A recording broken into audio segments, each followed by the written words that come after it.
अच्छा जी, ये हमारी चौथी वीडियो है।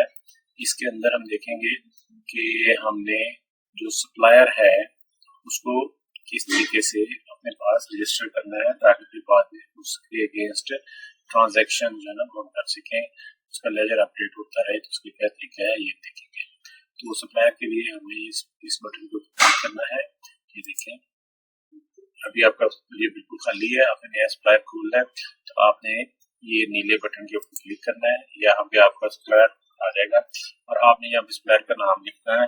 यहाँ पे मैं कहता हूँ अली एंड को कंपनी का नाम है।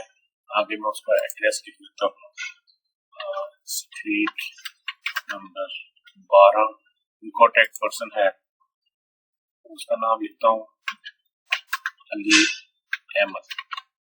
ठीक है, उसका सेल नंबर लिख देता हूँ 0300 123 256 जो भी है। और अगर लैंडलाइन नंबर है तो भी हम लिख सकते हैं 052 जो सेल नंबर है।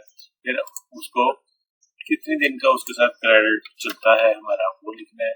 उसकी करेंसी कौन सी है वो भी टाइप कर सकते हैं। यहाँ पे एनटीएन एसटीएन नंबर वगैरह जो है वो भी लिख सकते हैं। और फिर उसके अलावा हम उसकी फोटो भी डाल सकते हैं, उसका लोगो डाल सकते हैं, उसका वो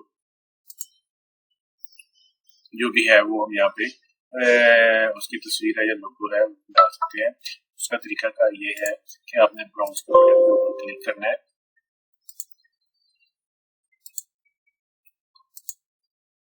ये ब्राउज के ऊपर बटन के ऊपर क्लिक किया, आपकी तस्वीर जो है ना बीएमपी फॉर्मेट में होनी चाहिए। जैसे ये मैं यहाँ पे क्लिक कर दिया और जब हम सेव करेंगे तो हमारा ये कस्टमर हमारे पास एक कस्टमर खुल गया है, उसका अकाउंट में कोड भी खुल गया है।